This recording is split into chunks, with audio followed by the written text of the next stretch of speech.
Good morning to all my dear students. Welcome to my channel Chemistry Ola SP. আমার চ্যানেলে যে বিভিন্ন test পেপারের ফিজিক্যাল সায়েন্সের যে বিভিন্ন পেজ সলভ হচ্ছে, আজকে দেখতেই পাচ্ছ তোমরা এবিটিএ টেস্ট পেপার সলভ হবে। Page number 553 Kolkata district. যে সমস্ত সম্মানীয় শিক্ষক বা শিক্ষিকা এই পেজটি বানিয়েছেন ফিজিক্যাল সায়েন্সের, খুব সুন্দর একটি পেজ, তাকে আমি আমার চ্যানেলের তরফ থেকে সশ্রদ্ধ প্রণাম জানাচ্ছি এবং এবিটিএকে আমার কৃতজ্ঞতা প্রকাশ করছি যে বছরের পর বছর ধরে মাধ্যমিক ছাত্রছাত্রীদের জন্য এত সুন্দর টেস্ট পেপার তুলে দেওয়ার জন্য। ওকে, চলো তাহলে আজকে মাধ্যমিক এক্সাম 2025-এর প্রস্তুতি পর্বে এবিটিএ টেস্ট পেপার সলভ হবে। Page number 553 Kolkata district.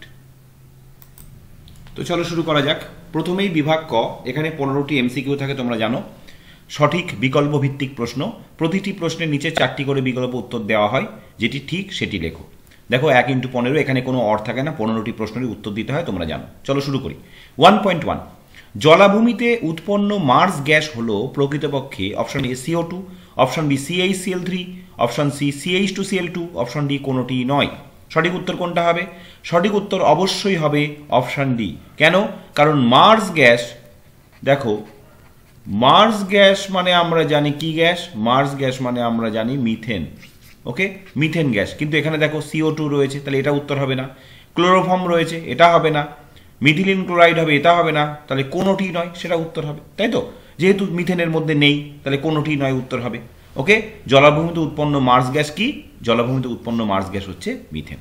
চলো 2 নম্বর প্রশ্ন দেখি। দেখো 2 নম্বর প্রশ্ন বলছে 1.2, একটি আদর্শ গ্যাসের প্রতি একক আয়তনে মোল সংখ্যা। Option A PT/2, option B PRT, option C RT/2V, option D P/RT।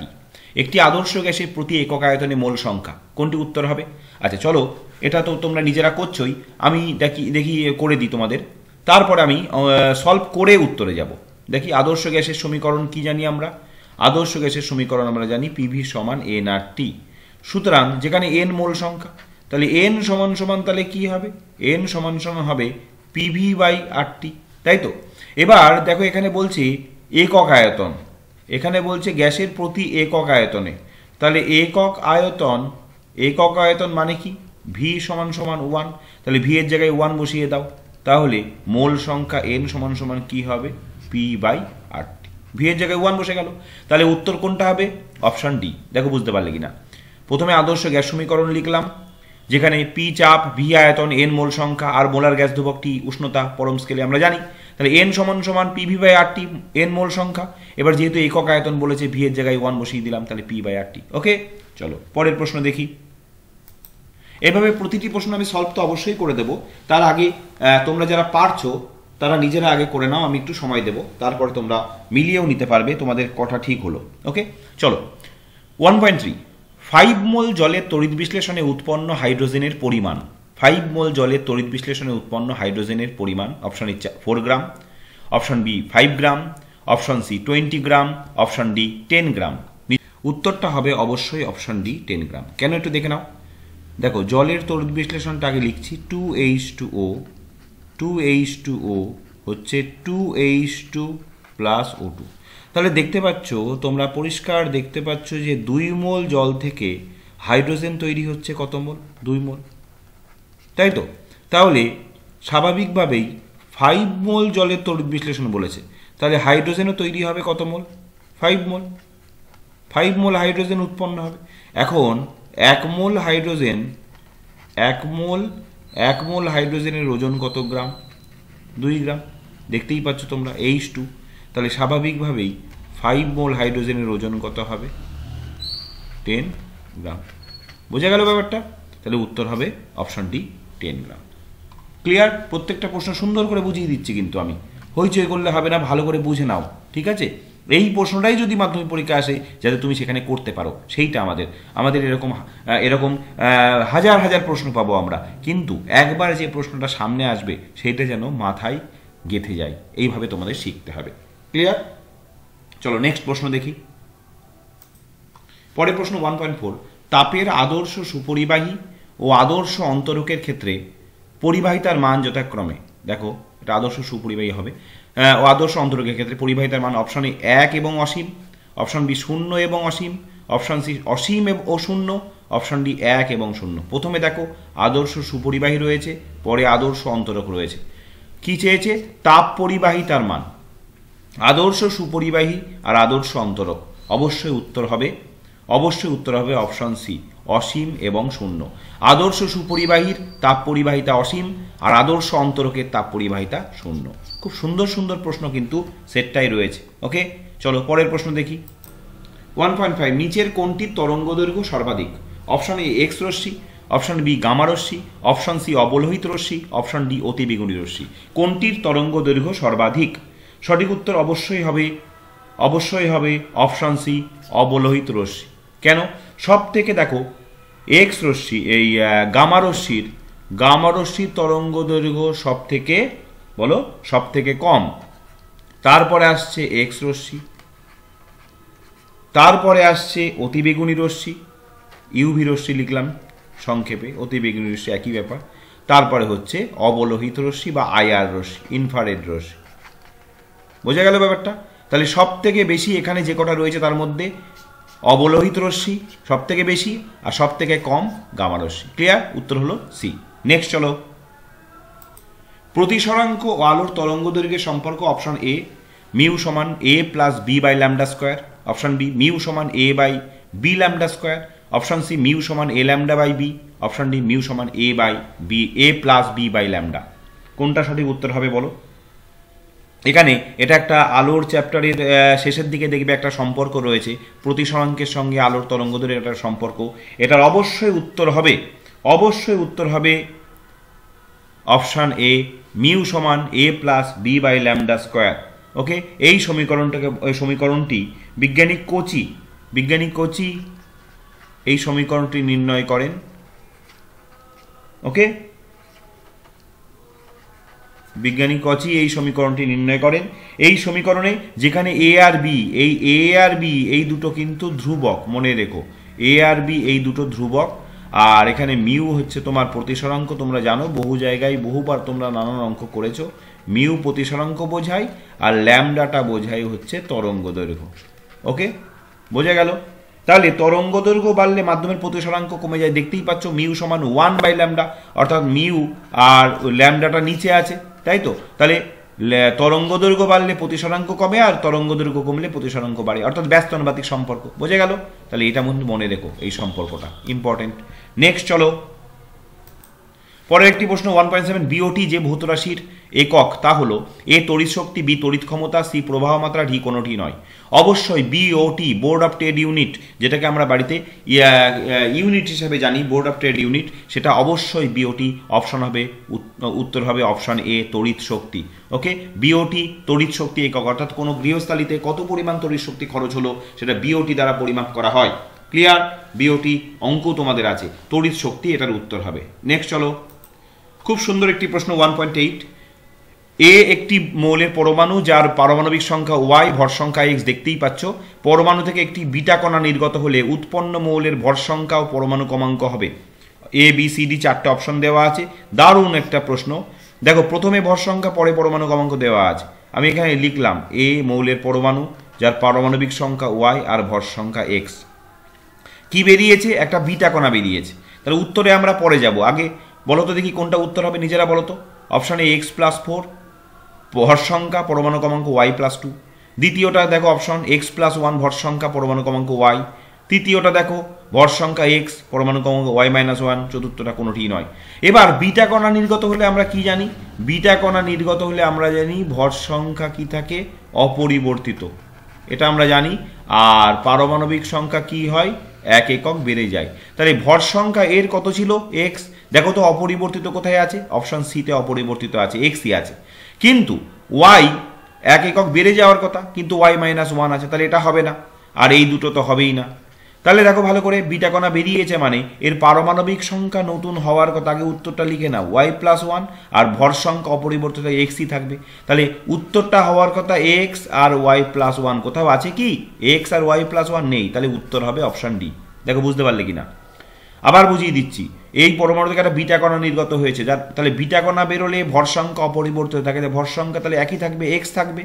এই যে, আর পারমাণবিক সংখ্যা যা ছিল তার থেকে এক একক বেড়ে যায়, তাহলে y+1 হবে, এই যে y+1, কিন্তু এখানে কোনো অপশন মিলছে না, তাহলে উত্তরটা অবশ্যই হবে অপশন ডি। ক্লিয়ার? খুব সুন্দর প্রশ্ন ছিল এটা। নেক্সট 1.9 সবচেয়ে ভারী ধাতু হলো option A Hg, option B PB, option C OS, option D CU. Mercury, lead, osmium, copper. সঠিক উত্তর অবশ্যই হবে option C osmium. Okay, osmium সবচেয়ে ভারী ধাতু এখানে। তাহলে অসমিয়াম, আরেকটা কথা এই প্রসঙ্গে বলে রাখি, অসমিয়ামের যোজ্যতা সবচেয়ে বেশি। অসমিয়ামের যোজ্যতা যত মৌল আছে সমস্ত মৌলের মধ্যে সব থেকে বেশি। এর যোজ্যতা কত? এর যোজ্যতা হচ্ছে 8। মনে রেখো, অসমিয়ামের যোজ্যতা হচ্ছে 8। সর্বোচ্চ যোজ্যতা বিশিষ্ট মৌল হচ্ছে অসমিয়াম। ওকে, চলো নেক্সট প্রশ্ন 1.10।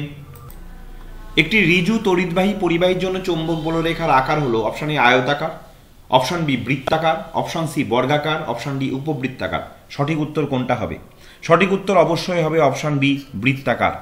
দেখো কিরকম ব্যাপারটা, এই একটি ব্লক নিলাম, এর মধ্যে দিয়ে ধরো এটা একটি পরিবাহী, ভালো করে দেখে নাও, এই পরিবাহী এর মধ্যে দিয়ে তড়িৎ প্রবাহিত হচ্ছে, এর মধ্যে দিয়ে তড়িৎ প্রবাহিত হচ্ছে, এরকম একটা তার এখানে জুড়ে দেওয়া আছে, ধরো এরকম একটা তার জুড়ে দেওয়া আছে। ওকে, তাহলে এই যে তড়িৎ যাচ্ছে, এতে চৌম্বক বলরেখাগুলো কেমন হবে বলো তো?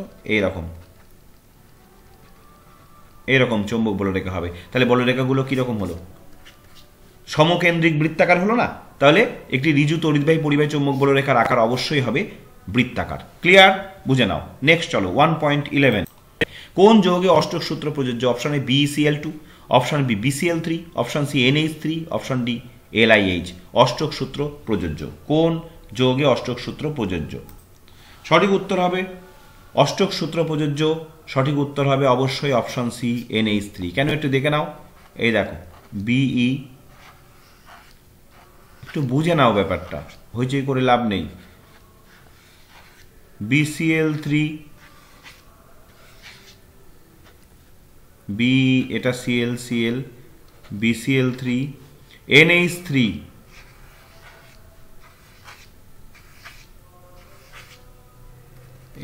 H, আর লাস্টে রয়েছে লিথিয়াম হাইড্রাইড LiH। ভালো করে দেখো, BCl2 এখানে কটা থাকবে? 1 2 3 4, 1 2 3 4, এখানে 1 2 3 4 5 6, 1 2 3 4 5 6, এখানে 1 2 3 4 5 6, 1 2 3 4 5 6, 1 2 3 4 5 6, এখানে দেখো এর আর থাকছে না, 1 2 1 2 1 2, আর এখানে দুটো একটা লোন পেয়ার থাকে, আর এর দুটো। তাহলে দেখো বির এখানে Cl এর দেখো 8টা ইলেকট্রন কাউন্ট হচ্ছে, এরও 8টা, কিন্তু বোরনের বেরিলিয়ামের দেখো কটা হচ্ছে? বেরিলিয়ামের কিন্তু হচ্ছে এখানে দুটো হবে, অ্যাকচুয়ালি দুটো করে হবে। বেরিলিয়ামের হচ্ছে কটা? 4টে। তাহলে অষ্টক সূত্র প্রযোজ্য হলো না। BCl3 প্রত্যেকটা Cl এর অষ্টক পূর্তি হলেও বোরনের হচ্ছে কিন্তু কটা? এখানে 6টা। তাহলে অষ্টক পূর্তি হলো না, অষ্টক সূত্র প্রযোজ্য নয়। LiH এর দেখো এর দ্বৈতপূর্তি, এরও দ্বৈতপূর্তি হলো বটে, কিন্তু অষ্টক সূত্র প্রযোজ্য হলো না, তাহলে এর ক্ষেত্রে হলো না। কিন্তু অ্যামোনিয়ার ক্ষেত্রে দেখো প্রত্যেকটা হাইড্রোজেনের দ্বৈতপূর্তি হলেও নাইট্রোজেনের দেখো 2 4 6 8, এখানে কিন্তু অষ্টক পূর্তি হলো। তাহলে একমাত্র অষ্টক সূত্র প্রযোজ্য কোনটার ক্ষেত্রে? NH3 ক্ষেত্রে। ক্লিয়ার? উল্টোভাবে তোমাদের প্রশ্ন আসে যে কোন যৌগের ক্ষেত্রে অষ্টক সূত্র প্রযোজ্য নয়, এমন একটি যৌগের উদাহরণ দাও। দেখো এখানে অনেকগুলো যৌগ আছে, এটা হতে পারে, এটা হতে পারে, এটা হতে পারে, এগুলো মনে রেখো। যখন পরীক্ষায় আসে বেশিরভাগ তোমাদের এই LiH দিয়েই প্রশ্ন বেশি আসে। চলো নেক্সট যাই। জলের তড়িৎ বিশ্লেষণে ক্যাথোড ও অ্যানোডে উৎপন্ন গ্যাসের ভরের অনুপাত, ভালো করে খেয়াল করো, হইচই করলে হবে না। অনেকে আয়তনের অনুপাত ভেবে উত্তর দিয়ে চলে আসবে, এটা ভুল করলে হবে না। জলের তড়িৎ বিশ্লেষণে ক্যাথোড অ্যানোডে উৎপন্ন গ্যাস, ক্যাথোডে কি উৎপন্ন হয়? ক্যাথোডে উৎপন্ন হয় হাইড্রোজেন, আর অ্যানোডে উৎপন্ন হয় অক্সিজেন, আমরা জানি। তাহলে ক্যাথোড আগে বলেছে, অ্যানোড পরে বলেছে। গ্যাসের ভরের অনুপাত দেখো কত সুন্দর করে আমি ধীর স্থিরভাবে বোঝাচ্ছি, ঠিক এইভাবে তোমাদেরও ভাবতে হবে। তাহলে ক্যাথোডে হাইড্রোজেন, অ্যানোডে অক্সিজেন, আমরা জানি হাইড্রোজেন আর অক্সিজেনের উৎপন্ন ভরের অনুপাত হচ্ছে 1:8। কোথায় আছে অপশন? Option A. ক্লিয়ার? এইটাই যদি আয়তনের অনুপাত হতো তাহলে উত্তর হতো কিন্তু 2:1। দেখো অপশন বিতে কিন্তু 2:1 রয়েছে। অনেকেই পাজেল হয়ে 2:1, অন্তত 100 জনের মধ্যে 60 জনা যদি অপশন এ উত্তর দেয়, 40 জনা কিন্তু বি দেবে। তাই খুব ঠান্ডা মাথায় গ্যাসের ভর বলছে নাকি আয়তন বলছে সেটা খেয়াল করবে। ঠিক আছে, যেহেতু ভর বলছে উত্তর হলো 1:8, আয়তন বললে হতো 2:1। ক্লিয়ার? চলো নেক্সট প্রশ্নে যাই। কপার সালফেটের জলীয় দ্রবণে অতিরিক্ত জলীয় অ্যামোনিয়া যোগ করলে উৎপন্ন দ্রবণের বর্ণ হয়। অপশন এ হলুদ, অপশন বি সবুজ, অপশন সি গাঢ় নীল, অপশন ডি বাদামি। অবশ্যই উত্তর হবে অপশন সি গাঢ় নীল, কারণ কপার সালফেটের জলীয় দ্রবণে অতিরিক্ত অ্যামোনিয়া যোগ করলে একটি জটিল যৌগ উৎপন্ন হয়। সেই জটিল যৌগটির বর্ণ গাঢ় নীল, যে কারণে দ্রবণটি গাঢ় নীল বর্ণ ধারণ করে। তাহলে এগুলো বোঝানোর কিছু নেই, এগুলো হচ্ছে ইনফরমেটিভ টাইপের। এখানে সরাসরি উত্তর ইনফরমেশন জানতে হবে, উত্তর দিতে হবে। ক্লিয়ার? চলো নেক্সট 1.14 দেখি। দেখো, কিসের উপস্থিতি লোহাই দ্রুত মরিচা পড়ে? Option A nitrogen, option B জলীয় বাষ্প, option C chlorine, option D ammonia. সঠিক উত্তর অবশ্যই হবে অপশন বি জলীয় বাষ্প, কারণ জলীয় বাষ্পের উপস্থিতি লোহায় মরিচা পড়ার হারকে ত্বরান্বিত করে, দ্রুত করে। এবার একই প্রসঙ্গে একটু মনে রেখো যে জলের মধ্যে যদি Cl- আয়ন থাকে, অনেকে ক্লোরিন দ্বারা পাজল হতে পারো, ক্লোরাইডের Cl- কিন্তু ক্লোরিন নয়, এটা হচ্ছে ক্লোরাইড। জলের মধ্যে যদি ক্লোরাইড আয়ন থাকে তাহলে মরিচা পড়ার হার আরও বেড়ে যায়। তাহলে যেহেতু এখানে ক্লোরাইড নেই, ক্লোরিন আছে, তাহলে এটা উত্তর হচ্ছে না। তাহলে একদম স্পেসিফিক পারফেক্ট আনসার হচ্ছে অবশ্যই জলীয় বাষ্প। তাহলে কিসের উপস্থিতি জল হয় দ্রুত মরিচা পড়ে? উত্তর হবে অপশন বি জলীয় বাষ্প। ক্লিয়ার? শেষ প্রশ্ন এমসিকিউ পার্টের, ভীষণ সুন্দর একটি প্রশ্ন। এখানে 4টে দেখো জোড় আছে, দুটো দুটো করে, এক একটা অপশানে দুটো দুটো করে যৌগ রয়েছে। বলছে কোন জোড়টি পরস্পরের সমগণ কিন্তু সমাবয়ব নয়। সমগণ মানে তোমরা জানো, সমগণীয় শ্রেণী তোমাদের অর্গানিক জৈব রসায়নের জায়গায় রয়েছে সমগণীয় শ্রেণী, কিন্তু পরস্পরের সমাবয়ব নয়। সমাবয়ব তো তোমরা জানো, কার্যকরীমূলক ঘটিত সমাবয়ব, শৃঙ্খল ঘটিত সমাবয়ব সব রয়েছে। A B C D. একটা হেল্প তোমাদের আমি করি, দেখো সবসময় মনে রাখবে, আমি তোমাদের বলেওছি যে কোনো একটা যৌগ সমগণীয় শ্রেণীতে, এইটা কিন্তু মনে রেখো তোমরা, কোনো একটি সমগণীয় শ্রেণীতে, সেটা অ্যালকেনের হোক, অ্যালকিনের হোক, অ্যালকোহলের হোক, যারই হোক, কোনো একটা যৌগ থেকে ঠিক তার পরের যৌগের মধ্যে ডিফারেন্স কি থাকে? CH2। আবার ঠিক তার পরেরটার মধ্যেও ডিফারেন্স থাকে CH2। ওকে, এবার দেখো তো এই যৌগটা আর এই যৌগটার মধ্যে CH2 ডিফারেন্স কোনটাই আছে? দেখো এখানে কার্বন দুটো, এখানে কার্বন দুটো, এখানে কটা? এখানে কার্বন দুটো নয়, একটা তিনটে, এখানেও তিনটে। তাহলে নিশ্চয়ই এটা উত্তর হবেই না, কারণ একটা আরেকটার সঙ্গে ডিফারেন্স কার্বনের একটা বেশি হবে। একটা কার্বন 4টে থাকলে পরেরটাই হবে 5টা। এটাই কার্বন দেখো 1 2 3টে, এটাও 1 2 3টে, এটা উত্তর হতেই পারে না। এটাই দেখো 1 2, এটাই 1 2 3টে, এটা হতে পারে, দেখা যাক। এটাই 1 2, এটাই 1 2, তাহলে এটাও হবে না, অবশ্যই এটা হবে। ক্লিয়ার? এবার আমি বুঝিয়ে দিই আর একটু ক্লিয়ার করে দেখো। CH3OC, তাহলে এটার সংকেত হচ্ছে C2H6O, এর সঙ্গে CH2 যোগ করো তো। এই যে বলেছি ডিফারেন্সটা CH2, তাহলে কি হচ্ছে? C3H8O। দেখো তো এইটা C3H8O কিনা, এ দেখো দুখানা কার্বন, তিনখানা কার্বন হয়ে গেল, আর 3 আর 5 8টা হাইড্রোজেন হয়ে গেল, একটা অক্সিজেন। দেখো, বুঝতে পারলে আমার লজিকটা? ব্যাস। তাহলে সমগণীয় শ্রেণী দেখতে গেলে সবসময় মনে রাখবে যে আগের যৌগটার সঙ্গে পরের যৌগটার ডিফারেন্স হচ্ছে CH2 হবে। ক্লিয়ার? এটা তোমাদের অবজেক্টিভেও আসে, কোনো একটি যৌগে, সমগণীয় যৌগে, কোনো একটি শ্রেণীর কোনো একটি যৌগের সঙ্গে ঠিক পরবর্তী যৌগের আণবিক ভরের পার্থক্য কত হয়? আণবিক ভরের পার্থক্য দেখো, কার্বনের 12 আর হাইড্রোজেনের 2, তার মানে আণবিক ভরের পার্থক্য কত হয়? 14। ক্লিয়ার? বোঝা গেল ব্যাপারটা? তাহলে এমসিকিউ পার্টের 15টি এমসিকিউ সুন্দরভাবে আমি তোমাদের উত্তর তো বললামই, সুন্দরভাবে প্রতিটা বুঝিয়ে দিলাম, যেটা আমাদের খুব দরকার। চলো এবার আমরা খ বিভাগে ঢুকবো। আমরা এবার বিভাগ খতে এলাম। বিভাগ খতে দেখতেই পাচ্ছ, নিম্নলিখিত প্রশ্নগুলির উত্তর দাও, বিকল্প প্রশ্নগুলি লক্ষণীয়, 1 × 21 = 21। এবার এই প্রসঙ্গে তোমাদের একটু বলে দিই, এখানে অবশ্যই তোমাদের এক্সট্রা কোয়েশ্চেন থাকে, কিন্তু এক্সট্রা কোয়েশ্চেনটা এমন নয় যে 30টা প্রশ্ন দিয়ে বলা হলো মোট 21টি প্রশ্নের উত্তর দাও, এগুলো কিন্তু নয়। এগুলো অনেক আগে এই ধরনের প্রশ্ন আসতো। এখন কি করে, কোনো একটা প্রশ্নের সঙ্গে অন্য একটা প্রশ্ন অথবা থাকে, অর্থাৎ টোটাল প্রশ্নের মধ্যে অর থাকে না, কোনো প্রশ্নের সঙ্গে অর থাকে। তো চলো 21টি অবজেক্ট আনসার দেবো আমরা এখন, অর্থাৎ ক বিভাগ, খ বিভাগে 36 নম্বর থাকে তোমরা জানো। তো চলো শুরু করি। 2.1, মিথেন হাইড্রেট কি জাতীয় যৌগ? মিথেন হাইড্রেট হলো এক ধরনের যৌগ, মিথেন হাইড্রেট এক ধরনের যৌগ। এটা সংকেত হচ্ছে, সংকেত দেখলেই বুঝতে পারবে, 4CH4.23H2O। আলটিমেটলি কি হয় জানো?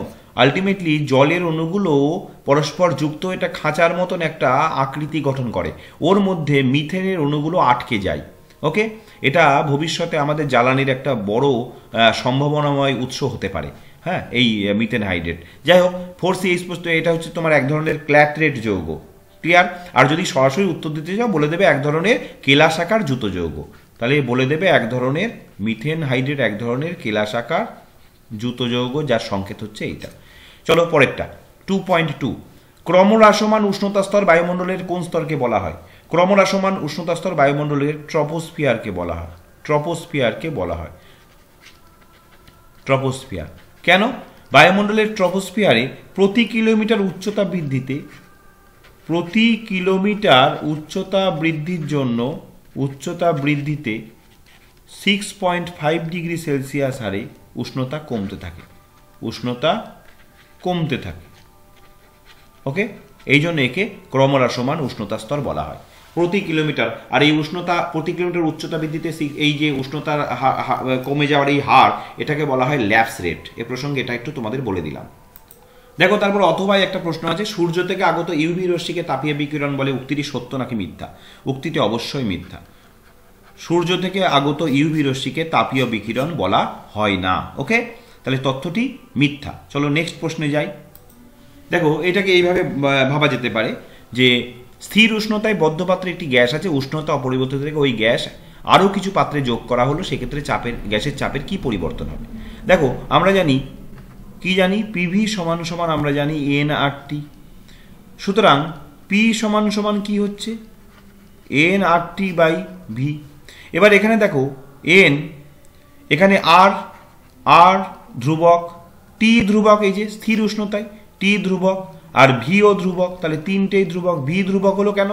যেহেতু এটা একটা বদ্ধ পাত্র, তাই না? এটা একটা বদ্ধ পাত্র হলে তাহলে গ্যাস আয়তন কি হবে? পাত্রের আয়তন তার বাড়ছে কমছে না, তাহলে আয়তন ফিক্সড। তাহলে এই তিনটে ধ্রুবক। তাহলে এই তিনটে যদি ধ্রুবক হয়, পি প্রপোর্শনাল টু তাহলে এন, অর্থাৎ গ্যাসের চাপ গ্যাসের অণুর মোল সংখ্যার সঙ্গে সমানুপাতিক। যেহেতু বাইরে থেকে আরও কিছু গ্যাস যোগ করা হলো, তাই গ্যাসের এন কি হবে? গ্যাসের মোল সংখ্যা কি হবে? বৃদ্ধি পাবে, তাই না? গ্যাসের মোল সংখ্যা বৃদ্ধি পাবে, স্বাভাবিকভাবে পিও কি হবে? অবশ্যই বৃদ্ধি পাবে, অর্থাৎ চাপ আগের থেকে বাড়বে। তাই তো ব্যাপারটা? আবার যদি অন্যভাবেও ভাবি, একটা পাত্রের মধ্যে গ্যাসের অণুগুলো ছিল, এই কটা ধরো অণু ছিল, এবার আরও অণু বেড়ে গেল, তাহলে আরও অণু বেড়ে গেলে চাপ কেন তৈরি হয়? চাপ গ্যাসের অণুগুলো এই পরস্পরের সঙ্গে ধাক্কা খায়, পাত্রে দেয়ালে গিয়ে ধাক্কা দেয়, সেই জন্যই তো চাপ সৃষ্টি হয়। এখানে আরও গ্যাসের অণুর সংখ্যা বেড়ে যায়, তাহলে পরস্পরের সঙ্গে সংঘর্ষ আরও বেড়ে যাবে। গ্যাসের নিজেদের অণুগুলোর নিজেদের মধ্যে সংঘর্ষ, আর পাত্রের দেয়ালে গিয়ে ধাক্কা দেওয়ার পরিমাণও বেড়ে যাবে, স্বাভাবিকভাবে চাপও বেড়ে যাবে। আমি দুরকমভাবেই তোমাদের বুঝিয়ে দিলাম, গাণিতিকভাবে বুঝিয়ে দিলাম, তত্ত্বগতভাবে বুঝিয়ে দিলাম। পরের প্রশ্নটা চলো। স্থির উষ্ণতায় বাতাসে জলীয় বাষ্পের পরিমাণ বাড়লে বাতাসের ঘনত্বের পরিবর্তন কেমন হয়? ভালো করে বুঝে নাও। স্থির উষ্ণতায় বাতাসে জলীয় বাষ্পের পরিমাণ বাড়লে, অর্থাৎ আমি ধরে নিলাম এইটুকু বাতাস আমি বিবেচনা করব, ধরে নিলাম এখানে জলীয় বাষ্প রয়েছে। স্থির উষ্ণতায় বাতাসে জলীয় বাষ্পের পরিমাণ বাড়ছে, এবার বাইরে থেকে আরও জলীয় বাষ্প এসে এখানে প্রবেশ করলো। তাহলে প্রবেশ করলে যেহেতু আয়তনটা এখানে স্থির থাকছে, তাহলে এখানে যে সমস্ত গ্যাসগুলো ছিল তারা নিশ্চয়ই এখান থেকে রিপ্লেস হয়ে গেল। ধরা যাক এখানে নাইট্রোজেন গ্যাস ছিল, অক্সিজেন গ্যাস ছিল, তাহলে সেই নাইট্রোজেন অক্সিজেন গ্যাসগুলো রিপ্লেস হলো কি দিয়ে? H2O দিয়ে। এখন নাইট্রোজেনের ওজন কত? 28 আণবিক ওজন। অক্সিজেনের আণবিক ওজন কত? 32। আর জলের আণবিক ওজন কত? জলের আণবিক ওজন 18। তাহলে 32, 28 এই সমস্ত আণবিক ওজনের গ্যাসগুলো প্রতিস্থাপিত হলো কার দ্বারা? 18 আণবিক ওজনের জলীয় বাষ্প দ্বারা। স্বাভাবিকভাবেই কি হলো?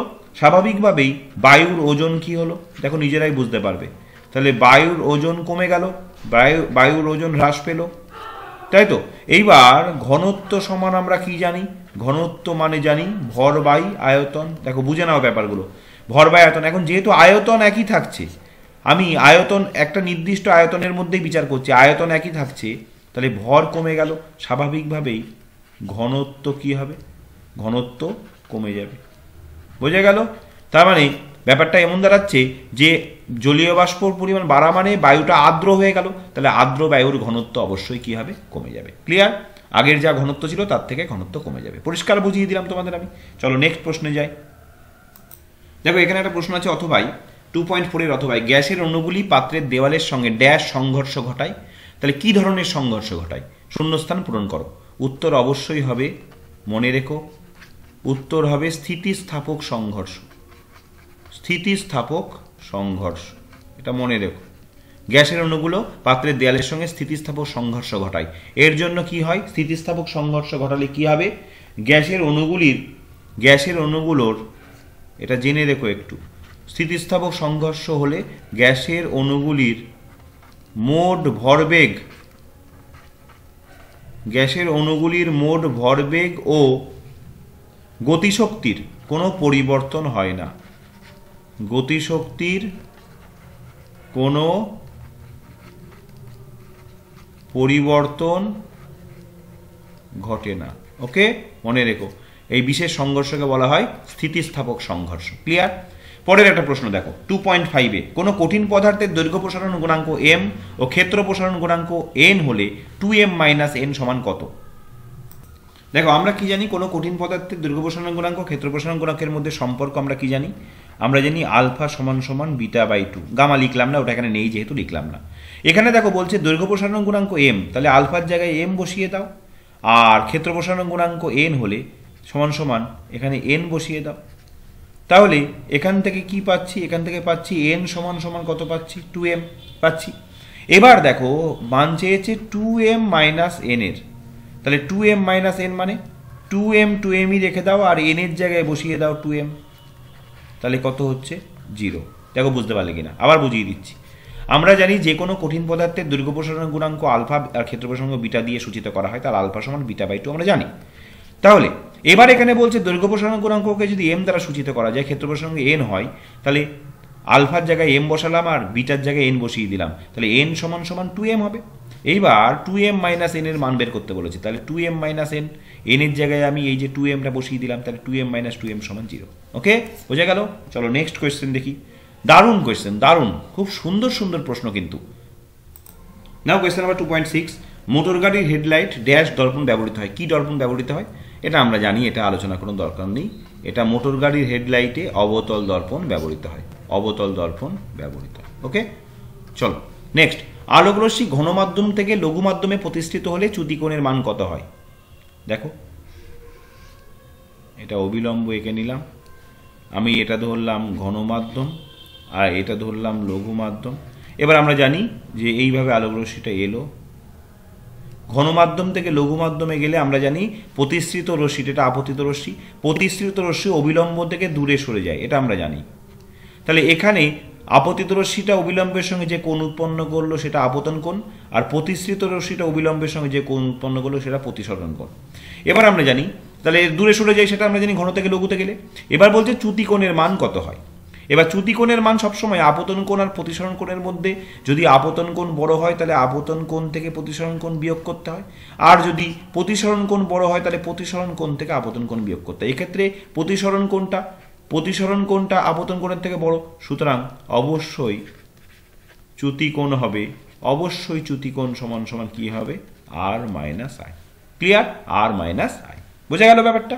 চলো নেক্সট প্রশ্ন, নেক্সট কোয়েশ্চেন। উষ্ণতা বৃদ্ধিতে রোধ কমে এমন একটি পদার্থের নাম। এবার আমরা জানি উষ্ণতা বৃদ্ধিতে রোধ বাড়ে, সাধারণ পরিবাহী। উষ্ণতা বৃদ্ধি পেলে রোধ কমে, অর্থাৎ বিপরীত ব্যাপার, সেটা হচ্ছে অর্ধপরিবাহী। আর উষ্ণতা বৃদ্ধিতে রোধ একই অপরিবর্তিত থাকে, এমন উদাহরণ তোমাদের বহুবার বলেছি, ইনভার, কনস্ট্যান্টাইন, ম্যাঙ্গানিন ইত্যাদি। তাহলে উষ্ণতা বৃদ্ধিতে রোধ কমে, অর্থাৎ উষ্ণতা বাড়ছে কিন্তু রোধ কমছে, এই ইনভার্সলি প্রপোর্শনাল রিলেশনশিপ, এটার এমন একটা পদার্থের উদাহরণ হচ্ছে অর্ধপরিবাহী, যেমন হচ্ছে তোমার সিলিকন, জার্মেনিয়াম। এদের ক্ষেত্রে উষ্ণতা বাড়ে কিন্তু রোধ কমে। ক্লিয়ার? চলো নেক্সট প্রশ্ন দেখি। দেখো, -1 কুলম আধানে ইলেকট্রনের সংখ্যা কত? অর্থাৎ এটাকে ধরতে পারি যে 1 কুলম আধানে ইলেকট্রনের সংখ্যা কত, ধরে নিতে পারি। এবার এটা করতে গেলে কি করতে হবে? আগে আমরা জানি যে একটি ইলেকট্রনের আধান, একটি ইলেকট্রনের আধান কত জানি? জানো তোমরা? একটি ইলেকট্রনের আধান -1.602 × 10⁻⁻19 কুলম। ভালো করে দেখো, তাহলে একটি ইলেকট্রনের আধান যদি এটা হয়, তাহলে বলছে -1 কুলম আধানে কত ইলেকট্রন থাকে, ইলেকট্রনের সংখ্যা কত। তাহলে আমরা লিখতে পারি যে -1.602 ইন্টু 10⁻⁻19 কুলম সমান সমান একটি ইলেকট্রন। সুতরাং -1 কুলম তাহলে কত হচ্ছে 1 এটা হয়ে যাচ্ছে 1.602 ইন্টু 10⁻⁻19। এবার এটা 1/1.602 যেমন থাকলো 10⁻⁻19টা উপরে গেলে 10⁻19 হয়ে যাবে। তাহলে কতগুলো ইলেকট্রন থাকে? এতগুলো। বোঝা গেল? সহজ ব্যাপার, কিছুই না। একটি ইলেকট্রনের আধান বের করে জানি আমরা এত কুলম, তাহলে এত কুলমের মধ্যে থাকছে একটি ইলেকট্রন, তাহলে 1 কুলমে থাকছে কতগুলো ইলেকট্রন, ব্যাস উল্টে গেল। বোঝা গেল ব্যাপারটা? নেক্সট কোয়েশ্চেন চলো 2.10। দেখো 2.10-এরটা প্রশ্নটা টেস্ট পেপারে ঠিক পরিষ্কার নয়, যে কারণে এর উত্তরটা আমি দিতে পারলাম না। এটা তোমরা টেস্ট পেপারে দেখবে 2.10-এর প্রশ্নটা ইনকমপ্লিট কোয়েশ্চেন, এটা কি বলতে চেয়েছে বোঝাই গেল না। যাই হোক, চলে আসলাম 2.10-এর অথবা TH 90234 অ্যারো দেওয়া আছে, একটা শূন্যস্থান প্লাস বিটা। তাহলে এখানে এই শূন্যস্থানে কি বসবে সেটা বলো। তাহলে এটা তো পরিষ্কার, যেখানে এই TH 90234 থেকে একটা বিটা কণা নির্গত হয়েছে। একটা বিটা কণা নির্গত হলে কি হয়? ভর সংখ্যা অপরিবর্তিত থাকে আর পারমাণবিক সংখ্যা 1 একক বেড়ে যায়। তাহলে এখানে যে মৌলটি বসবে, এখানে জায়গা নেই, এখানে বসালাম, যে মৌলটি বসবে তার ভর সংখ্যা 234ই থাকবে, কিন্তু পারমাণবিক সংখ্যা 1 একক বেড়ে যাবে। ওকে, বোঝা গেল? এখানে মৌলটি কি বসবে দেখো। এখন যেহেতু পারমাণবিক সংখ্যা পরিবর্তন হয়ে গেল, তাই মৌলটি আর TH থাকবে না, নতুন মৌল হবে। এক্ষেত্রে যে মৌলটি হয় সেটা হচ্ছে প্রোটোঅ্যাক্টিনিয়াম PA। সেটা তোমাদের না লিখলেও হবে, যেহেতু এখানে চাইনি। তোমরা এরকম লিখে দিতে পারো, X বা Y কিছু একটা দিয়ে লিখে দিতে পারো 91234, কোনো প্রবলেম নেই। চলো নেক্সট প্রশ্নে যাই। দেখো এবার একটা ম্যাচিং রয়েছে, তোমরা জানো যে ম্যাচিং থাকে, সেখানে 4টে নাম্বার খুব সহজেই তোলা যায়। বাম স্তম্ভ ডান স্তম্ভের সামঞ্জস্য বিধান করা। বাম স্তম্ভে দেখো রয়েছে ক্ষারীয় মৃত্তিকা ধাতু 1-এ, 2-এ রয়েছে সন্ধিগত মৌল, 3-এ রয়েছে থার্মিট পদ্ধতিতে নিষ্কাশিত, 4-এ রয়েছে ব্রাশ মানে একটি ধাতু সংকর। তাহলে ক্ষারীয় মৃত্তিকা ধাতু, এদের মধ্যে ABCD ডান দিকে উত্তর রয়েছে। ক্ষারীয় মৃত্তিকা ধাতু কোনটা হবে? 1-এর দেখো ক্ষারীয় মৃত্তিকা ধাতু ম্যাগনেসিয়াম হবে, তাহলে এখানে ম্যাগনেসিয়াম হবে ক্ষারীয় মৃত্তিকা ধাতু। চলো, তাহলে ক্ষারীয় মৃত্তিকা ধাতু কোনটা হবে? ক্ষারীয় মৃত্তিকা ধাতু হবে ম্যাগনেসিয়াম, তাহলে 1-এরটা এটা হবে D। দেখো সন্ধিগত মৌল 2-এরটা হবে CZN সন্ধিগত মৌল। থার্মিট পদ্ধতিতে নিষ্কাশিত, এটা হবে ম্যাঙ্গানিজ, আর 4-এটা ব্রাশ হবে, এটা হবে B। দেখো এই ম্যাচিংটা করতে কিন্তু একটু ঝামেলা হতে পারে। কেন? দেখো ব্যাপারটা এই কারণে, এখানে সন্ধিগত মৌল কপার, থার্মিট পদ্ধতিতে নিষ্কাশিত, তো AMN হলো। ব্রাশের কিন্তু উত্তর কপারও হতে পারে, ZNও হতে পারে। কেন? ব্রাশ এমন একটা ধাতু সংখ্যা যার মধ্যে কপারও থাকে, জিঙ্ক থাকে, তাহলে দুটো যে কোনো একটা হতে পারে, তাই না? এই সমস্ত ক্ষেত্রে প্রবলেমটা হয়। তাহলে DCAB হবে এটার উত্তর। চলো নেক্সট যাই। এবার দেখো 2.12, magnesium oxide, phosphorus pentoxide, aluminium oxide, এদের আম্লিক ধর্মের ঊর্ধ্বক্রমে লেখো। খুব সুন্দর করে বুঝে নাও, খুব সুন্দর করে বুঝে নিতে হবে, এটা একটা বোঝার প্রশ্ন, ভালো করে বুঝে নাও। দেখো এখানে প্রথমে এই ধরনের প্রশ্নগুলোর উত্তর কিভাবে করতে হয় দেখো, দেখে নাও। অক্সিজেন কিন্তু প্রত্যেকের ক্ষেত্রে কমন, ঠিক আছে? তাহলে অক্সিজেন যেহেতু কমন, ওটা দিয়ে তাহলে আলোচনা করা যাবে না, আলোচনা করতে হবে ধাতুগুলো দিয়ে। এখানে ধাতুগুলো কি আছে? ধাতুগুলো দেখো, প্রথমটার রয়েছে ম্যাগনেসিয়াম, দ্বিতীয়টার রয়েছে ফসফরাস, তৃতীয়টার রয়েছে অ্যালুমিনিয়াম। এবার দেখো এই ম্যাগনেসিয়াম অ্যালুমিনিয়াম, তাহলে ম্যাগনেসিয়াম, তারপরে রয়েছে অ্যালুমিনিয়াম, তারপরে রয়েছে ফসফরাস, এইভাবে পর্যায় বরাবর বাদিক থেকে ডান দিক বরাবর রয়েছে। এবার আমরা কি জানি? আমরা জানি পর্যায় সারণীতে বাদিক থেকে যত ডান দিকে যাওয়া যায় কোনো একটা পর্যায় বরাবর, তত পরমাণুগুলোর আকার কি হয়? পরমাণুগুলোর আকার তত ছোট হয়। পরমাণুগুলোর আকার তত ছোট হয় মানে ধাতব ধর্ম তত কি হয়? কমে যায়, ধাতব ধর্ম কমে যায়। এবার আমরা জানি ধাতুদের অক্সাইড কি? ধাতুদের অক্সাইড হচ্ছে ক্ষারীয়, ঠিক আছে? তাহলে ধাতুদের অক্সাইড ক্ষারীয়, তাহলে এইগুলো প্রত্যেকটা MgO। এবার যত তাহলে বাদিক থেকে ডান দিকে যাচ্ছি ধাতুদের অক্সাইড, তাহলে ধাতব ধর্ম কমছে মানে এদের ক্ষারীয় ধর্ম কমছে। ভালো করে বুঝে নাও, এটাও ক্ষারীয়, এটাও ক্ষারীয়, এটাও ক্ষারীয়, কিন্তু যত বাদিক থেকে ডান দিকে যাচ্ছি ধাতুগুলোর ধাতব ধর্ম কমছে। তাহলে যেহেতু ধাতব অক্সাইড ক্ষারীয় হয়, তাহলে যত বাদিক থেকে ডান দিকে যাচ্ছি ক্ষারীয় ধর্ম কমছে। এখন ক্ষারীয় ধর্ম কমে যাওয়া মানে, ক্ষারীয় ধর্ম কমা মানে আম্লিক ধর্ম বেড়ে যাওয়া।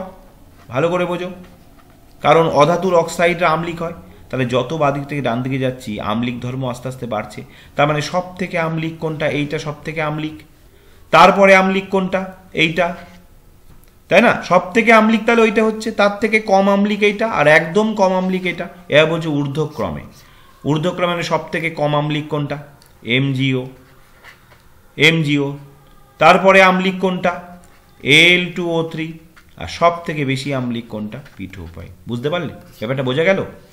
আরেকবার বুঝে নাও, বাদিক থেকে যত ডান দিকে যাচ্ছি MgAl P এদের ধাতব ধর্ম কমছে, মানে অধাতব ধর্ম বাড়ছে। এখন অধাতুদের অক্সাইড কি হয়? আম্লিক হয়, আর ধাতুদের অক্সাইড ক্ষারীয় হয়।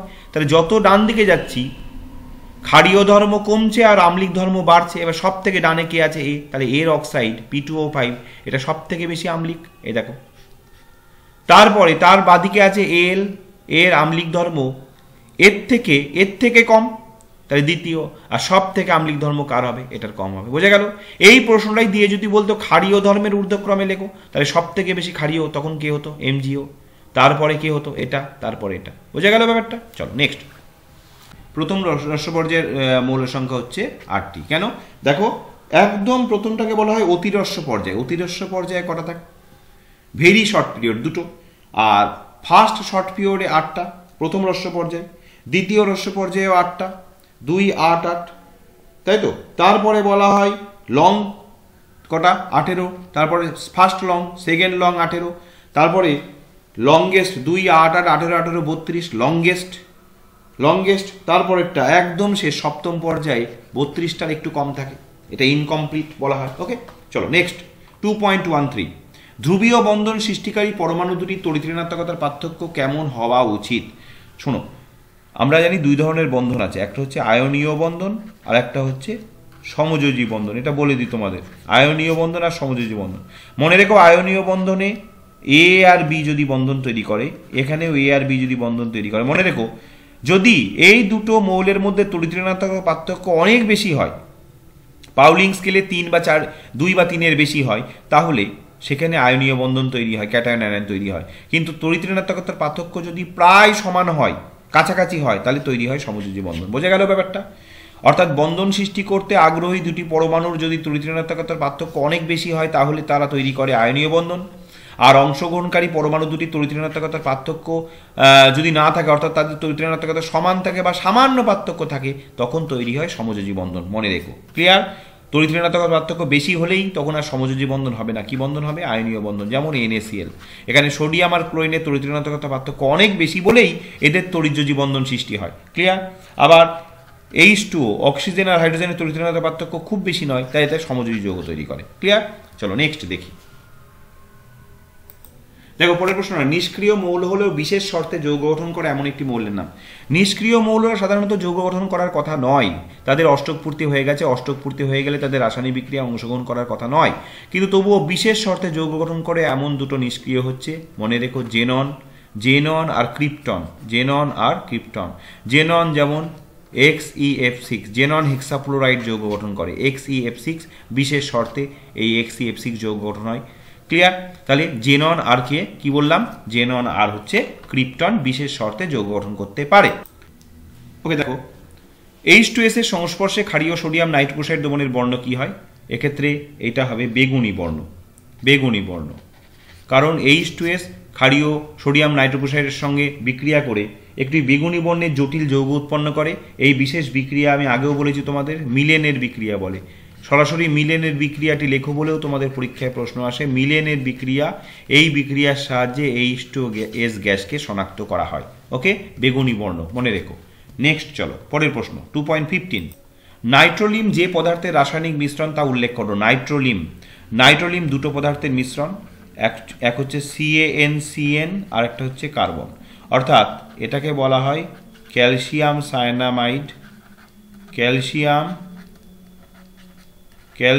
সায়ানামাইড আর কার্বনের ধূসর মিশ্রণ। ওকে, ক্যালসিয়াম সায়ানামাইড আর কার্বনের ধূসর মিশ্রণকে কি বলে? নাইট্রোলিম বলে। ক্লিয়ার? চলো নেক্সট চলো। দেখো Fe3+ অ্যারো Fe2+, এটি জারণ না বিজারণ? দেখো আগে তোমাদের আমি শিখিয়েছি এটা। Fe3+ মানে কি? মানে এর মধ্যে ইলেকট্রন ঘাটতি কটি? 3টি ইলেকট্রন ঘাটতি। চলে গেল ডান দিকে Fe2+, ইলেকট্রন ঘাটতি কটি? 2টি ঘাটতি। তাহলে 3টি ঘাটতি ছিল, এখন 2টি ঘাটতি। তার মানে Fe3+ পরিষ্কার একটি ইলেকট্রন কি করেছে? গ্রহণ করেছে, করে Fe2+ হয়েছে। তার মানে এখানে ইলেকট্রন কি হয়েছে? গ্রহণ হয়েছে। তাহলে ইলেকট্রন গ্রহণ করাকে কি বলে? আমরা জানি ইলেকট্রন গ্রহণ করাকে বিজারণ বলে। ওকে, আগেও বলা হয়েছে যে ইলেকট্রন বর্জনকে বলে জারণ, আর ইলেকট্রন গ্রহণ করাকে বলে বিজারণ। তাহলে এখানে যেহেতু ইলেকট্রন গ্রহণ হয়েছে, তাই তো, তাহলে অবশ্যই এই বিক্রিয়াটা Fe3+ থেকে Fe2+, এটা কি? বিজারণ। মনে রেখো এগুলো। এবার চলো, ধরো দুটো IUPAC নাম আছে, যে কোনো একটি করতে হবে। যাই হোক, এখন আমরা দুটোই করবো, প্র্যাকটিস করছি আমরা। CH3 single bond CH, double bond CH2। তাহলে নাম আর পদবি তোমাদের আমি শিখিয়েছি। নাম, এখানে কার্বন 3টি, মিথ, প্রোপ। তাহলে প্রোপ দিলাম, প্রোপ প্লাস। এবার দেখো 1 নম্বরে একটা ডবল বন্ড আছে, তাহলে 1 নম্বরে আছে বলে আমি 1 আর লিখবো না। তাহলে ডবল বন্ড, যেহেতু ডবল বন্ড থাকলে তোমরা জানো কার্বন কার্বন সিঙ্গেল বন্ড থাকলে এন হয়, কার্বন কার্বন ডবল বন্ড থাকলে ইন হয়, আর কার্বন কার্বন ট্রিপল বন্ড থাকলে আইন হয়, তোমরা জানো। এখানে যেহেতু ডবল বন্ড, তাহলে প্রোপ প্লাস ইন, তাহলে এক জায়গায় করলে নাম কি হচ্ছে? এক জায়গায় করলে নাম হচ্ছে প্রোপিন। প্রোপ 1 ইনও লিখলেও পারো, প্রোপ 1 ইন কেউ লেখে না, 1 লেখার কোনো দরকার নেই, প্রোপিন। দ্বিতীয়টা দেখো HCHO, এখানে কার্বনের সংখ্যা কত? একটি থাকলে কি হয়? মিথ। একটি থাকলে মিথ হয়, এটা হচ্ছে নাম। একটি থাকলে মিথ, দুটো থাকলে ইথ, তিনটে থাকলে প্রোপ, এগুলো তোমাদের বলেছি মিথ। এবার দেখো এর মধ্যে পদবি টাইটেল কি গ্রুপ আছে? CHO group. CHO গ্রুপ হলে কি যোগ হয়? CHO গ্রুপ হলে আনঅ্যাল যোগ হয়। তাহলে পুরো ব্যাপারটা কি দাঁড়ালো? পুরো ব্যাপারটা দাঁড়ালো মিথানল। এটা একটা অ্যালডিহাইড, মিথানল। বোঝা গেল ব্যাপারটা? এটা প্রোপিন আর এটা হচ্ছে মিথানল। নেক্সট চলো দেখো, এবার একটা প্রশ্ন রয়েছে অথবাতে, অ্যাসিটোন ও প্রোপানলের মধ্যে সম্পর্ক কিরূপ? সম্পর্ক কিরূপ পরে দেখছি, আগে এখানে অ্যাসিটোন এইটা অ্যাসিটোন, আর প্রোপানল একে নাও, প্রোপানল একে দেখিয়ে দিচ্ছি। Prop, meth eth prop, propanol. তার মানে এখানে এটা একটাকে CHO করে নাও, এই যে আনঅ্যাল রয়েছে, আর এইগুলোকে CH3 আর CH2 4 করে স্যাটিসফাই করাতে হয় যেমন। তাহলে দেখতেই পাচ্ছ এবার পরিষ্কার তোমাদের সামনে CH3 CO CH3, তার মানে এর মধ্যে কার্যকরী গ্রুপ রয়েছে CO, আর এর মধ্যে কার্যকরী গ্রুপ রয়েছে CHO। তাহলে এটা একটা কি? এটা একটা কি ধরনের যৌগ? অ্যাসিটোন একটা কি ধরনের যৌগ? কিটোন জাতীয় যৌগ। আর এটা একটা কি ধরনের যৌগ? এটা একটা অ্যালডিহাইড জাতীয় যৌগ। ব্যাস, এটাই পার্থক্য। বোঝা গেল ব্যাপারটা? তাহলে প্রোপানল একটি অ্যালডিহাইড গোত্রের যৌগ, আর অ্যাসিটোন একটি বলো কিটোন গোত্রের যৌগ। হয়ে গেল একদম। 2.18 দেখো 2 বিউটানলের গঠনমূলক সংকেত লেখো, ভালো করে শিখে নাও। 2 বিউটানল গঠনমূলক সংকেত কি করে আঁকতে হয় দেখে নাও। দেখো 2 বিউটানল প্রথমে কি করতে হয় দেখে নাও। 2 সব পরে, বিউট। তাহলে 1 2 3 4, বিউট মানে 4টে কার্বন। এবার 2 নম্বরে আনল মানে কি থাকবে এর মধ্যে? OH গ্রুপ থাকবে। আনঅ্যাল থাকলে CHO থাকতো, আনঅল যেহেতু OH থাকবে। OH কোথায় থাকবে দেখো 2 নম্বরে। তাহলে এই দিক থেকে 2 বা এই দিক, যে কোনো দিক থেকে 2 নাও। আচ্ছা, এই দিক থেকেই 2 নিলাম, ডান দিক থেকে আমি 2 নিলাম। বেশ, এবার প্রথমে একটা করে সিঙ্গেল বন্ড বসিয়ে দাও মাঝখানে। ব্যাস, হয়ে গেল। এবার আর কিচ্ছু না, প্রত্যেকটা কার্বনের যোজ্যতা আমরা কত জানি? 4, প্রত্যেকে 4 স্যাটিসফাই করিয়ে দাও। এখানে একটা আছে, তাহলে কটা হাইড্রোজেন বসবে? এখনো 3টে। এখানে একটা আর 2টো আছে, তাহলে এখনো হাইড্রোজেন বসবে কটা? 2টো। এখানে একটা 2টো 3টে আছে, হাইড্রোজেন বসবে একটা। এখানে একটা আছে, হাইড্রোজেন বসবে 3টে। ব্যাস, হয়ে গেল 2 বিউটানল। ওকে, 2 বিউটানল কিন্তু কমপ্লিট। তাহলে আমরা খ বিভাগও কমপ্লিট করে ফেললাম। ক বিভাগ অর্থাৎ 36 নম্বরের কিন্তু আমাদের কমপ্লিট হয়ে গেল। চলো দেখি এবার বিভাগ গতে ঢুকবো আমরা। অর্থাৎ আজকে আমরা ক খ গ 3টে বিভাগ কিন্তু কমপ্লিট করব। ক্লিয়ার? 3টে বিভাগ কমপ্লিট করবো। এইভাবে বেশ কয়েকটা পেজ আগে হোক, তারপর আমি তোমাদের ঘ বিভাগের জন্য আলাদা করে আবার ভিডিও বানাবো, কারণ একটা ক্ষেত্রে 4টে বিভাগ প্র্যাকটিস করা যাবে না। ক্লিয়ার? আর এ প্রসঙ্গে তোমাদের বলে দিই, আজকে রাত্রি 9:30টার সময় কিন্তু মেগা MCQ কম্পিটিশন রয়েছে। আমি চাই সমস্ত স্টুডেন্টরা সেখানে পার্টিসিপেট করো, ফলে একটা MCQ কম্পিটিশনের মতন করে হোক। সামনেই আমাদের 2 মাস পরে পরীক্ষা। 2 মাস পরে যে পরীক্ষাটায় আমরা ফেস করতে চলেছি, আমরা যেন আমাদের প্রিপারেশনটা দারুণভাবে নিতে পারি। এবং আমরা দেখিনি না, আমার এই চ্যানেলে যেহেতু কম্পিটিশনে পার্টিসিপেট করবে ওয়েস্ট বেঙ্গলের বিভিন্ন জেলার থেকে সব ছাত্রছাত্রীরা, সেখানে নিজেকেও একটু যাচাই করে নাও না যে তুমি কোথায় এই মুহূর্তে দাঁড়িয়ে আছো। তাই খুব সুন্দর সুন্দর প্রশ্ন থাকতে চলেছে এমসিকিউ কম্পিটিশনে। তোমরা দেখবে যে এখানে মোটামুটি 50টা এমসিকিউ প্রশ্ন তো থাকছেই আজকের এমসিকিউ কম্পিটিশনে। তো দেখবে ভীষণ গুরুত্বপূর্ণ 50টি এমসিকিউ কোয়েশ্চেন তোমরা দেখতে পাবে, উত্তরও জানতে পারবে, যেগুলো তুমি জানো না সেগুলো শিখেও নিতে পারবে। ওকে, তো অবশ্যই থেকো কিন্তু আজকে রাত্রি 9:30টার সময়। তো চলো বিভাগ গতে ঢুকবো। এবার দেখো বিভাগ গতে প্রথম প্রশ্ন 3.1। এখানে 9টি প্রশ্নের উত্তর করতে হয়, 9 গুণ 2 18। গ্রিন হাউস, এখানেও বিকল্প প্রশ্ন থাকে, অর্থাৎ কোনো একটি প্রশ্নের সঙ্গে অর থাকে। গ্রিন হাউস গ্যাসের প্রভাব থেকে আমাদের এই সুন্দর পৃথিবীকে রক্ষা করার জন্য কী পদক্ষেপ নেওয়া যেতে পারে, তোমার 2টি সুপারিশ উল্লেখ করো। প্রথম সুপারিশ যেটা হবে অবশ্যই সেটা হলো 1 নম্বর যেটা, সেটা হলো জীবাশ্ম জ্বালানির ব্যবহার। দেখো 2টো সুপারিশ, জীবাশ্ম জ্বালানির ব্যবহার কমাতে হবে, জীবাশ্ম জ্বালানির ব্যবহার কমাতে হবে। ওকে, কারণ জীবাশ্ম জ্বালানি যেমন পেট্রোল, ডিজেল, এই সমস্ত কয়লা, প্রাকৃতিক গ্যাস যথাসম্ভব কম ব্যবহার করতে হবে, কারণ এরা বাতাসে কার্বন ডাইঅক্সাইডের পরিমাণ অত্যাধিক হারে বৃদ্ধি করে। তাই এদের যেমন অল্প দূরত্বে সাইকেলের ব্যবহার, ঠিক আছে, অল্প দূরত্বে তুমি যাবে সেখানে সাইকেলের ব্যবহার করলে, মোটর সাইকেল ব্যবহার করলে না, সাইকেল চালানোর জন্য আলাদা ফুটপাথ তৈরি করা যেতে পারে। ব্যক্তিগত গাড়ি ব্যবহারের পরিবর্তে কার পুলিং ব্যবস্থা এক্ষেত্রে আবশ্যক। এরকম আর কি। বিভিন্ন উন্নত দেশে দেখবে সাইকেলের কিন্তু যথেষ্ট ব্যবহার হয়, বিভিন্ন উন্নত দেশে। পশ্চিম দেশগুলোতে সাইকেল যথেষ্ট ব্যবহার হয়। 2 নম্বর যেটা, সেটা হচ্ছে অপ্রচলিত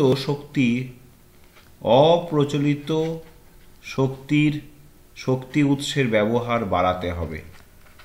অপ্রচলিত শক্তির ব্যবহার কি করতে হবে? বাড়াতে হবে। অপ্রচলিত শক্তি যেমন সৌরশক্তি, জোয়ার ভাটার শক্তি, ঠিক আছে, বায়ু শক্তি, ভূতাপীয় শক্তি ইত্যাদির ব্যবহার বাড়াতে হবে। তাহলে এই 2টো সুপারিশ 2 নম্বর, এইটুকু লিখলেই 2 নম্বর পাওয়া যাবে। তোমরা 2টো পয়েন্ট লিখে ছোট ছোট 1 লাইন করে লিখে দিতে পারো। আমি তো তোমাদের বলেই দিলাম, সেটা শুনে নিয়ে একটু নোট করে নিও। নেক্সট প্রশ্ন দেখি চলো। ভীষণ সুন্দর একটি প্রশ্ন। 2 মোল নাইট্রোজেন ও 1 মোল অ্যামোনিয়া গ্যাসের মধ্যে কোনটিতে হবে, কোনটিতে পরমাণুর সংখ্যা বেশি? তাহলে দেখো 2 মোল নাইট্রোজেন, ভালো করে বুঝে নেবে এটা, 2 মোল নাইট্রোজেন আর এদিকে লিখলাম 1 মোল অ্যামোনিয়া। ভালো করে দেখো। এবার আমরা জানি যে 1 মোল যে কোনো গ্যাসের মধ্যে অ্যাভোগাড্রো সংখ্যা কত থাকে।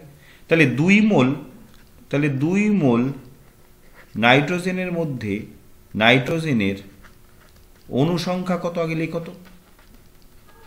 অনুসংখ্যা সমান 2 × Na দ্বারা অ্যাভোগাড্রো সংখ্যা প্রকাশ করা হয়।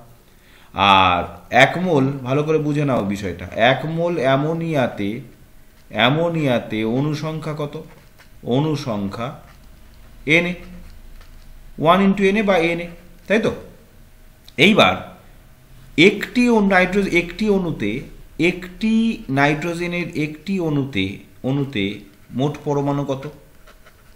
একটি অণুতে পরমাণু দেখতেই পাচ্ছ 2খানা। সুতরাং 2Na অর্থাৎ অ্যাভোগাড্রো সংখ্যার দ্বিগুণ, 2Na অণুতে পরমাণু সংখ্যা কত হবে? 2Na × 2, that is 4Na। দেখো বুঝতে পারলে কিনা? 4Na। এখানে দেখো একটি অণুতে, একটি NH3-তে মোট অণু কটা? একটি NH3-তে মোট অণু না, মোট পরমাণু কটা? মোট পরমাণু কটা বলো? এই যে একটা নাইট্রোজেন, 3টে হাইড্রোজেন, 4টে। সুতরাং Na সংখ্যক অণুতে, এই যে অ্যাভোগাড্রো সংখ্যক, Na সংখ্যক অণুতে মোট পরমাণু তাহলে কত হবে বলো? মোট পরমাণু হবে 4Na।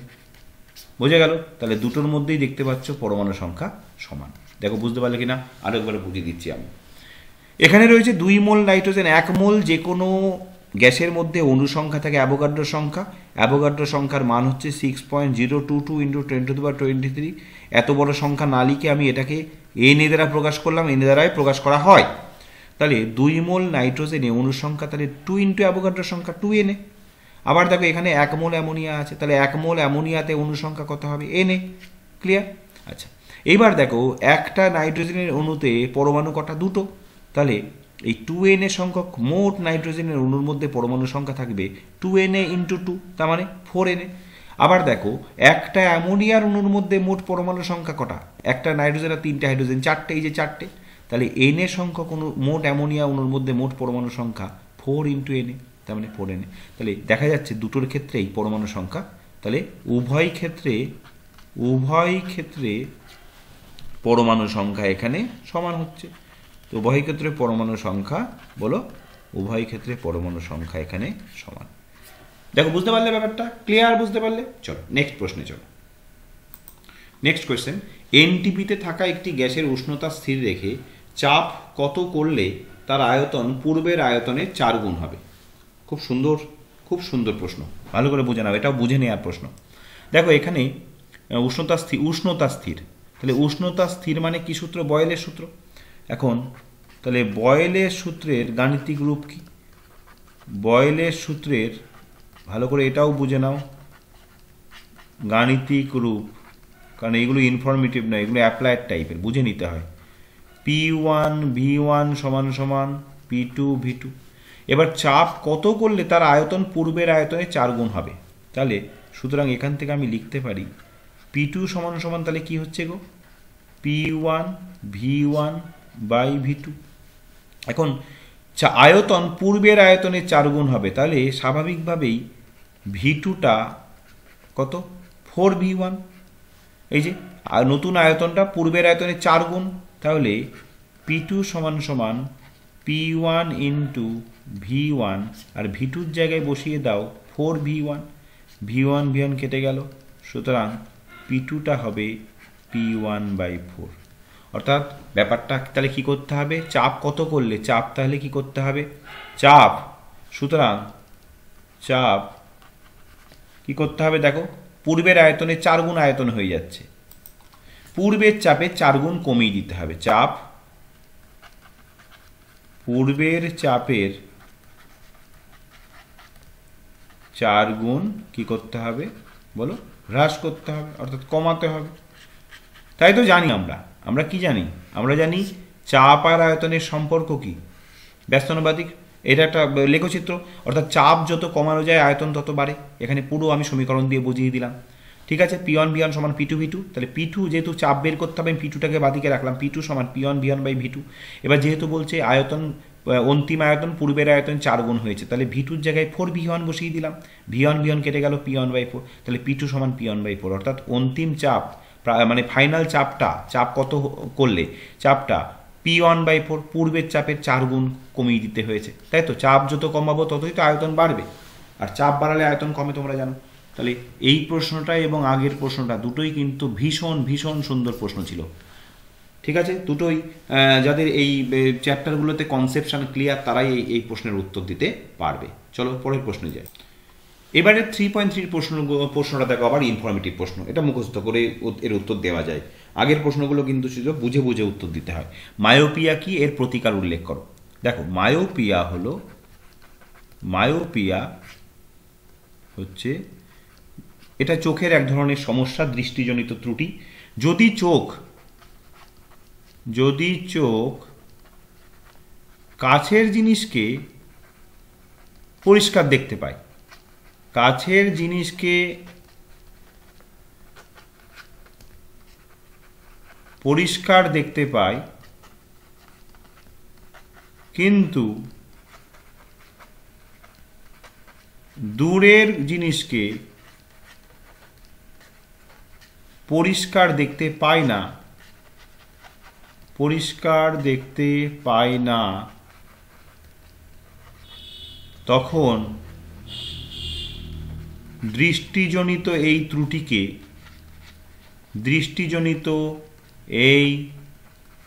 ত্রুটিকে বলে কি? বলে মায়োপিয়া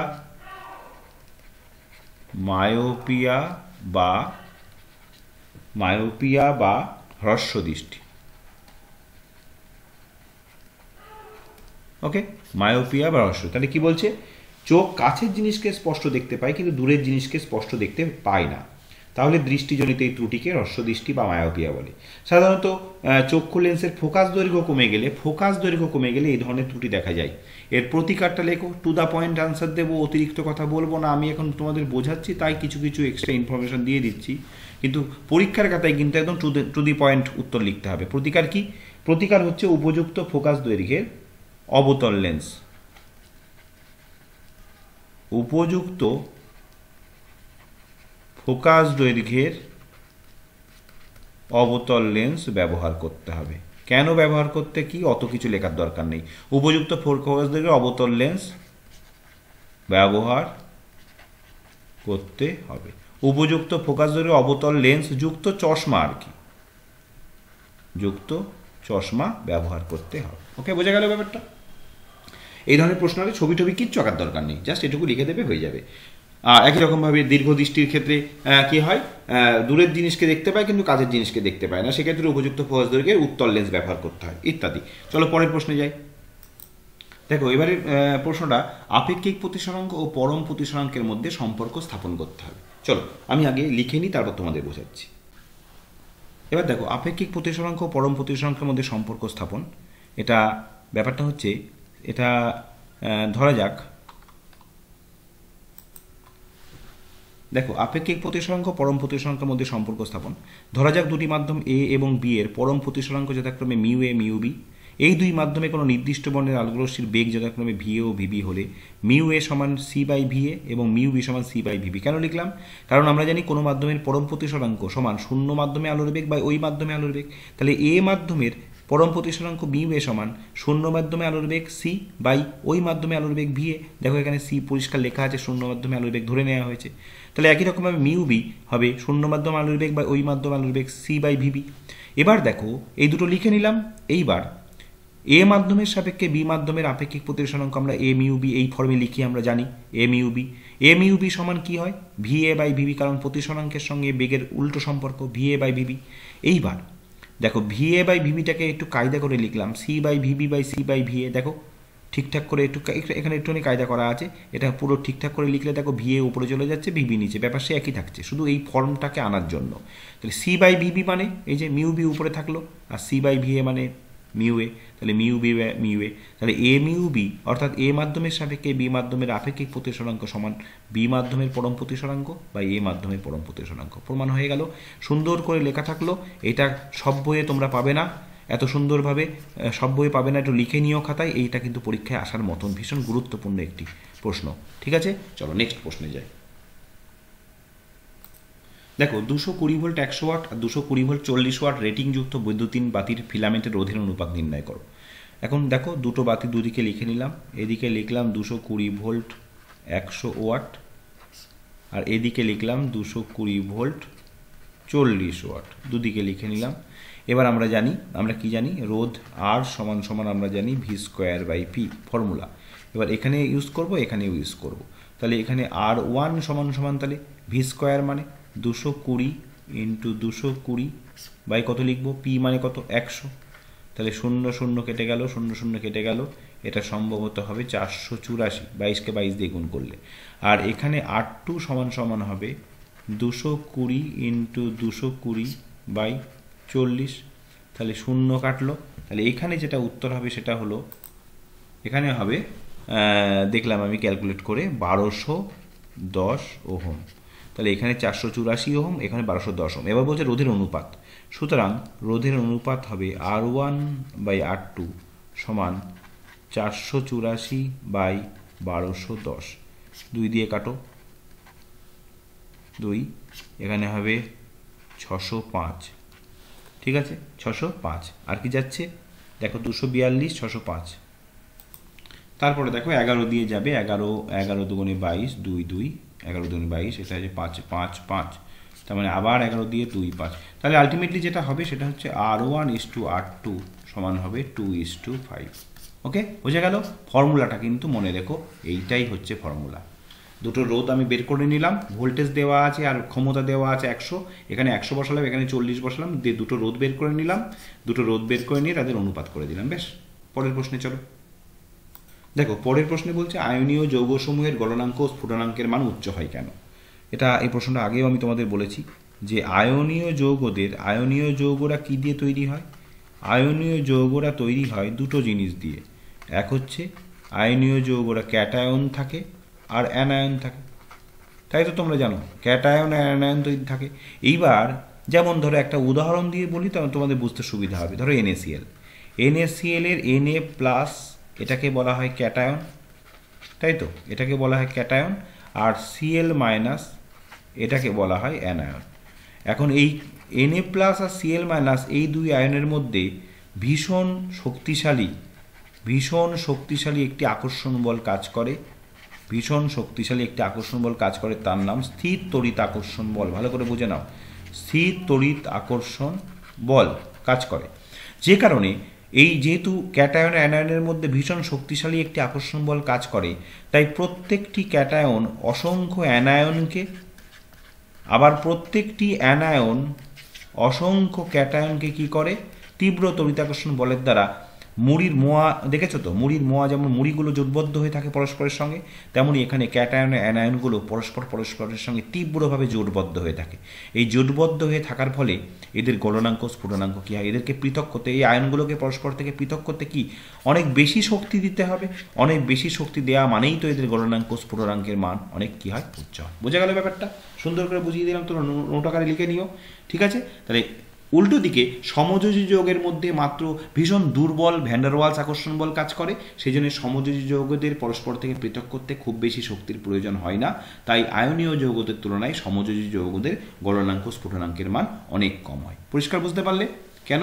চলো নেক্সট প্রশ্নে যাই। এবার দেখো NH3 অণুর লুইস ডট গঠন আঁকবো। এটা এই প্রসঙ্গে একটু লুইস ডট গঠনটা ভালো করে শিখে নাও। আমি তোমাদের বলেছি যে লুইস ডট গঠনের ক্ষেত্রে যেটা করতে হয় সেটা হলো লুইস ডট গঠনে প্রত্যেকটি সংশ্লিষ্ট পরমাণুর, এখানে নাইট্রোজেন রয়েছে আর হাইড্রোজেন রয়েছে, এদের বহিস্থ পরমাণুর ইলেকট্রন আগে দেখে নাও। নাইট্রোজেন পরমাণুর আগে ভেতরে কি আছে আমার দেখার দরকার নেই, একদম বাইরে নাইট্রোজেন পরমাণুর সর্ববহিস্থ ইলেকট্রন সংখ্যা কত?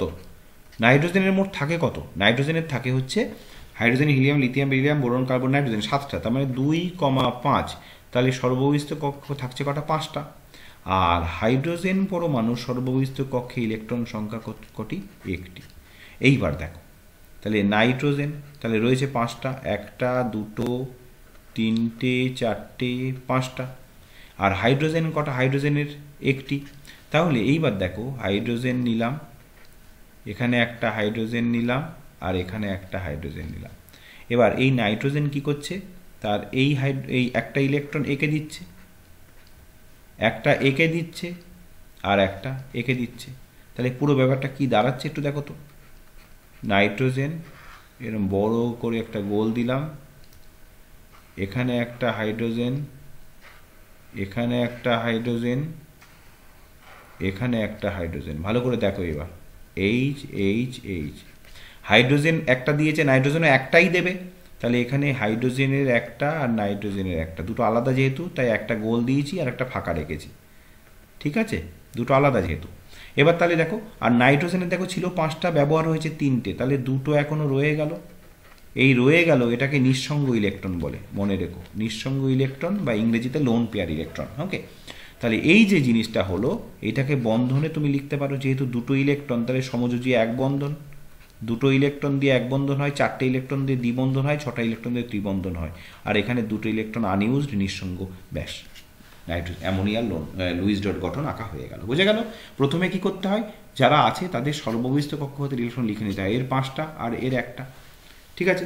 এবার এর 5টা, এই যে 5টা লিখলাম। এবার তোমার মনে প্রশ্ন জাগতে পারে হাইড্রোজেন কেন 3টে অংশগ্রহণ করলো, নাইট্রোজেন একটা, হাইড্রোজেন 3টে কেন হলো? কারণ এই কারণেই হলো, নাইট্রোজেনের দেখো তো 8টা হতে আর কটা বাকি? 5টা রয়েছে। আসল উদ্দেশ্য এর সঙ্গে হাইড্রোজেনের সঙ্গে ও বন্ধন করবে কেন? ওর যদি স্বার্থ সিদ্ধি না হয়, ওর স্বার্থ কি? স্বার্থ হচ্ছে প্রত্যেকের স্বার্থ হচ্ছে অষ্টক পূরণ। এবার এর রয়েছে 5টা, তাহলে আর 3টে দরকার। সে তখন হাইড্রোজেনের সঙ্গে মিউচুয়াল আন্ডারস্ট্যান্ডিং করলো যে তাহলে আমাকে অষ্টক পূর্তি করাতে গেলে তোমার 3টেকে অংশগ্রহণ করাতে হবে। হাইড্রোজেন রাজি হয়ে গেল। কেন হাইড্রোজেন রাজি হলো? হাইড্রোজেনে দেখছে আমারও সুবিধা, প্রত্যেকটা হাইড্রোজেনের দেখো শেষ কক্ষপথে দুটো ইলেকট্রন কাউন্ট হবে, হাইড্রোজেনের তো দ্বৈত পূর্তি হলেই হাইড্রোজেন খুশি। তাহলে নাইট্রোজেনের অষ্টক পূর্তি হলো, হাইড্রোজেনেরও দ্বৈত পূর্তি হয়ে গেল, ব্যাস। তাহলে দেখো নাইট্রোজেনের 5টা 3টে দরকার, তাহলে 3টে হাইড্রোজেন একটা একটা করে দিয়েছে। নাইট্রোজেনের 1 2 3 4 5 6 7 8, আবার হাইড্রোজেনেরও প্রত্যেকের 2টো করে। ক্লিয়ার? বোঝা গেল ব্যাপারটা? চলো নেক্সট প্রশ্নে যাই। দেখো অষ্টক সূত্রের ব্যতিক্রম দেখা যায় এমন একটি আয়নীয় যৌগের ইলেকট্রন ডট গঠন এঁকে দেখাও। ইলেকট্রন ডট গঠন, চলো দেখি। দেখো অষ্টক সূত্রের ব্যতিক্রম দেখা যায় এমন একটি আয়নীয় যৌগের, সেটা প্রথমে বলে দিই। সেরকম একটা যৌগ ধরো অ্যালুমিনিয়াম ক্লোরাইড হতে পারে, অ্যালুমিনিয়াম ক্লোরাইড, এরকম অনেক অসংখ্য যৌগ আছে, একটি উদাহরণ দেখাই। এবার প্রথমে দেখে নিই অ্যালুমিনিয়ামের শেষ কক্ষপথে ইলেকট্রন, এটা তো দেখতে হবে। শেষ কক্ষপথে ইলেকট্রন হচ্ছে 3। কেন? অ্যালুমিনিয়ামের ইলেকট্রন বিন্যাস হচ্ছে 2,8,3, তাহলে শেষ কক্ষপথে 3। আর সিএল এর শেষ কক্ষপথে ইলেকট্রন হচ্ছে 7। কেন? সিএল এর হচ্ছে 2,8,7, তাহলে আমাকে 7 দেখতে হবে। ঠিক আছে, তো চলো দেখি। তাহলে অ্যালুমিনিয়ামের কটা ইলেকট্রন রয়েছে? 3টে, 1 2 3টে।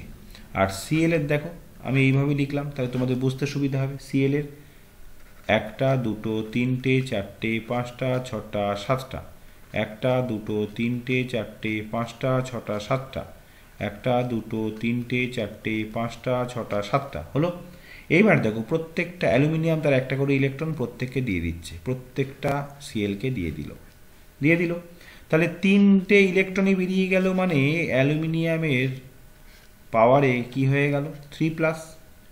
আর একটা সিএল ভালো করে দেখো, সিএল একটা ছিল 1 2 3টে 4টে 5টা 6টা 7টা তো ওর নিজেরই ছিল, আর একটা অ্যালুমিনিয়ামের কাছ থেকে নিয়ে কি হলো? মাইনাস। এরকম কটা হলো?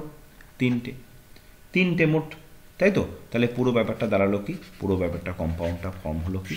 LCl3। বোঝা গেল ব্যাপারটা? ক্লিয়ার? বোঝা গেল ইলেকট্রন ডট স্ট্রাকচার। এগুলোকে ইলেকট্রন ডট স্ট্রাকচার বলে, একটা ক্রস একটা ডট। চলো নেক্সট প্রশ্নে যাই। খুব গুরুত্বপূর্ণ একটি প্রশ্ন 3.7-এ। অসওয়াল্ড পদ্ধতিতে HNO3, এটা HNO3 হবে, প্রস্তুতির সময় NH3 ও বায়ুর মিশ্রণকে PTRH তারজালির উপর দিয়ে দ্রুত চালনা করা হয় কেন? এটাই প্রশ্ন, খুব গুরুত্বপূর্ণ একটি প্রশ্ন। দেখো উত্তরটা আমি লিখে নিই, তোমরা নোট আকারে লিখে নিতে পারো, খুব গুরুত্বপূর্ণ একটি প্রশ্ন। চলো দেখো এখানে সুন্দর করে লিখে দিলাম তোমাদের আমি, যে অসওয়াল্ড পদ্ধতিতে HNO3 প্রস্তুতির সময় NH3 ও বায়ুর মিশ্রণকে তারজালির উপর দিয়ে দ্রুত চালনা করা হয় কেন? দেখো অসওয়াল্ড পদ্ধতিতে HNO3 প্রস্তুতির সময় NH3 ও বায়ুর মিশ্রণ খুব দ্রুত PTRH তারজালির উপর দিয়ে চালনা না করলে অ্যামোনিয়ার অসম্পূর্ণ জারণ হবে, এই অসম্পূর্ণ জারণে নাইট্রোজেন উৎপন্ন হবে। ক্লিয়ার? অ্যামোনিয়া কি হবে? অসম্পূর্ণ জারণে নাইট্রোজেন উৎপন্ন করবে, যেটা কাঙ্ক্ষিত নয়। তাহলে স্বাভাবিকভাবে অ্যামোনিয়াটা নষ্ট হয়ে যাবে, পরিমাণ কমে যাবে। আবার NH3 থেকে উৎপন্ন যে কাঙ্ক্ষিত NO, অ্যাকচুয়ালি তো NO উৎপন্ন হয়, নাইট্রিক অক্সাইড, সেই NO উচ্চ উষ্ণতায় বিয়োজিত হয়ে নাইট্রোজেন উৎপন্ন করে। তাই অ্যামোনিয়া ও বায়ুর মিশ্রণকে অনুঘটকের সংস্পর্শে রাখা হয়, বুঝতেই পারছো 0.0014 সেকেন্ড, কত কম সময়ে রাখা হয়, এত দ্রুত তারজালির উপর দিয়ে চালনা করা হয়। এখানে আরেকটা খুব গুরুত্বপূর্ণ প্রশ্ন রয়েছে, দেখো PTRH এর ভূমিকা কি? এখানে শুনে নাও, PTRH এর ভূমিকা হচ্ছে, এই যে পিটি প্ল্যাটিনাম রোডিয়াম, এই যে ক্যাটালিস্ট অনুঘটক, এটা কি করে? এটা বিক্রিয়ার, এটা সব বইয়ে পাবে না, এটা খুব গুরুত্বপূর্ণ, এই পয়েন্টটা লিখে নিও। এটা PTRH অনুঘটকের বিক্রিয়ার সামগ্রিক তল, মানে সারফেস এরিয়া, পৃষ্ঠতল, বিক্রিয়ার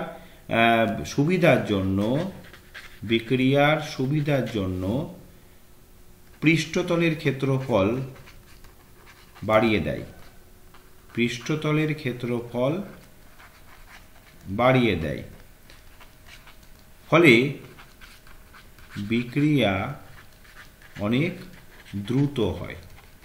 ওকে, পৃষ্ঠতলের ক্ষেত্রফল বাড়িয়ে দেয়। অর্থাৎ আরও একটা, দুটো পয়েন্ট বলে, একটা পয়েন্ট, আরও একটা হচ্ছে অংশগ্রহণকারী গ্যাস অণুগুলির মধ্যের বন্ধনকে দুর্বল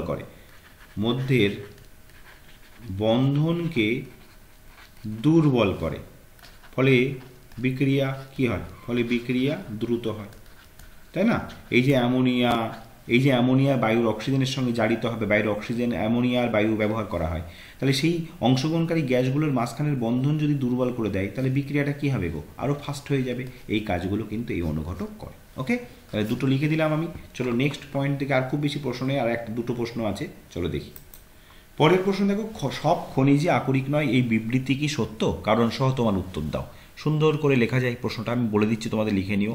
সব খনিজই আকরিক নয়, অবশ্যই সব খনিজই আকরিক নয়, সব খনিজই আকরিক নয়, বিবৃতিটি অবশ্যই সত্য।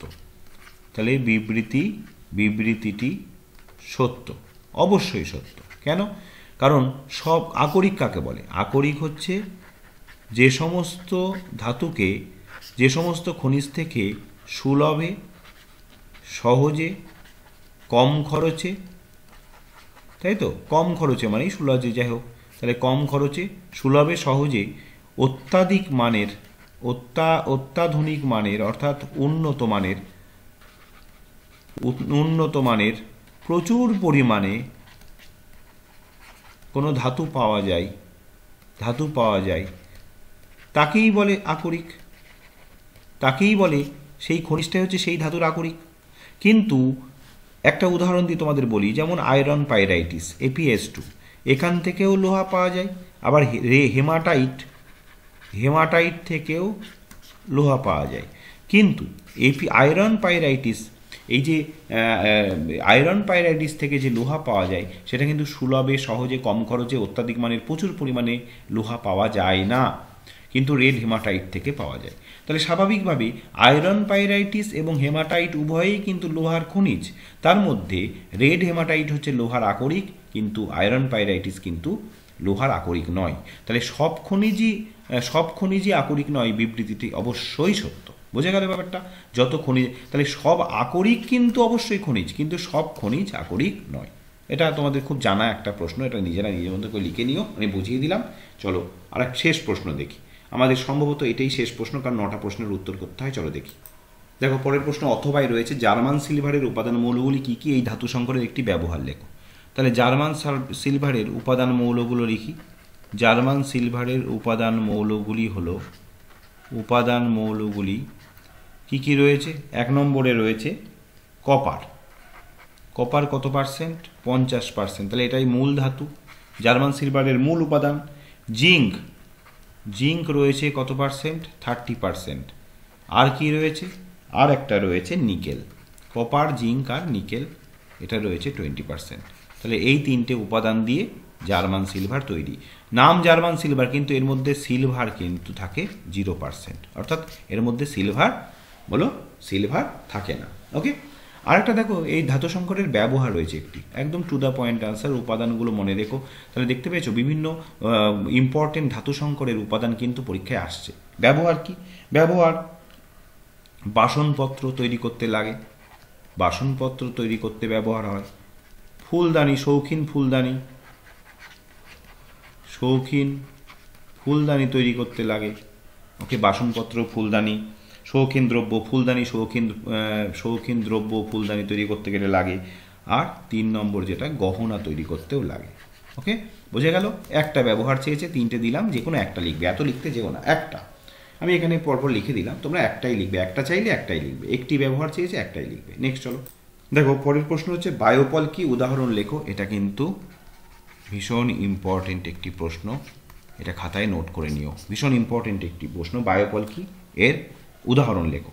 বায়োপল হচ্ছে কৃত্রিমভাবে বর্তমানে তৈরি করা হচ্ছে, এরা কৃত্রিমভাবে সংশ্লেষিত অর্থাৎ কৃত্রিমভাবে তৈরি করা হচ্ছে, অর্থাৎ কৃত্রিমভাবে সংশ্লেষিত বলা হলো পরিবেশ বান্ধব। ভালো করে দেখো কথাগুলো, প্রত্যেকটা খেয়াল করো। পরিবেশ বান্ধব, পরিবেশের ক্ষতি করে না। পরিবেশ বান্ধব, জৈব ভঙ্গুর অর্থাৎ বায়োডিগ্রেডেবল। তাহলে কৃত্রিমভাবে সংশ্লেষিত পরিবেশ বান্ধব জৈব ভঙ্গুর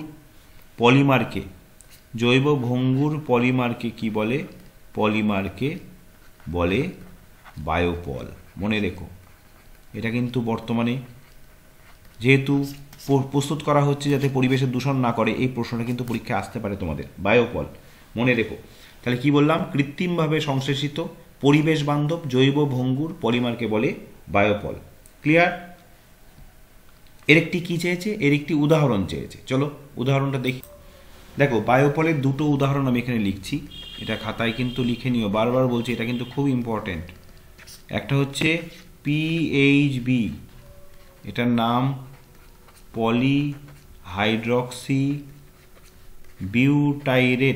বিউটাইরেট, এটাকে ইংরেজি বাংলায়ও লিখে নিতে পারো। আর 2 নম্বর হচ্ছে PLA, পলিল্যাকটিক অ্যাসিড। ওকে, তাহলে পলিহাইড্রক্সি বিউটারেট তোমরা সংক্ষেপে PHB PLA এইভাবে মনে রেখো, এত বড় বড় মনে না রাখলেও চলবে। ক্লিয়ার? তাহলে বায়োপল কি উদাহরণ। চলো নেক্সট প্রশ্ন দেখি। চলো আমরা একদম শেষ প্রশ্নে চলে এসেছি, অথবা কিভাবে রাসায়নিক উপায়ে প্রমাণ করবে অ্যাসিটিলিন সম্পৃক্ত জৈব যৌগ নয়।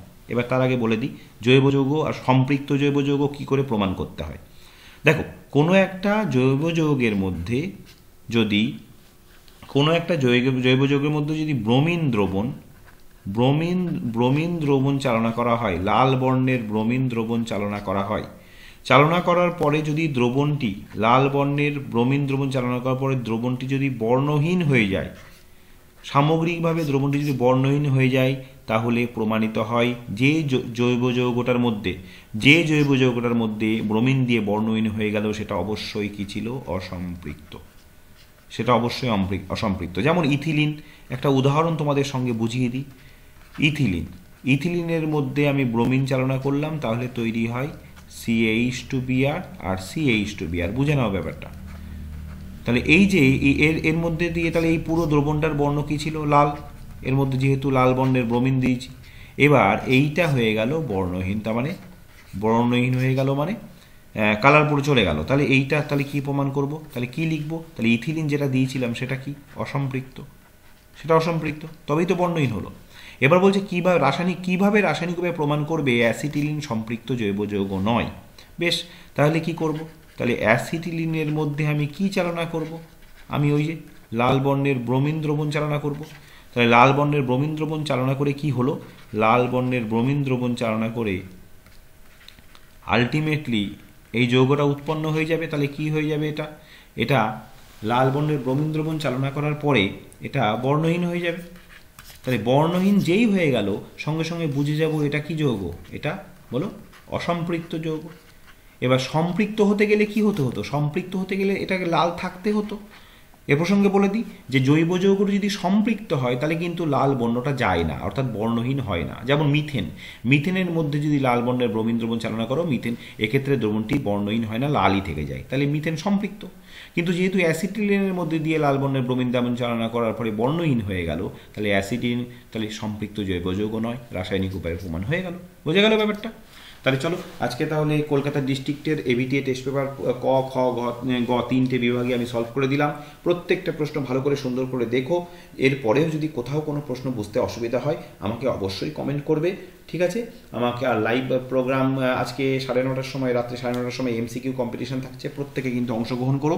আর আমাকে কোথাও কোনো প্রশ্ন যদি বুঝতে অসুবিধা হয় 1বার 2বার 5বার 10বার যতবার খুশি আমি বুঝিয়ে দেবো, কোনো প্রবলেম নেই। তোমরা কিন্তু আমাকে জানিও, ঠিক আছে? এইভাবে আমাদের প্র্যাকটিসটা চলতে থাক।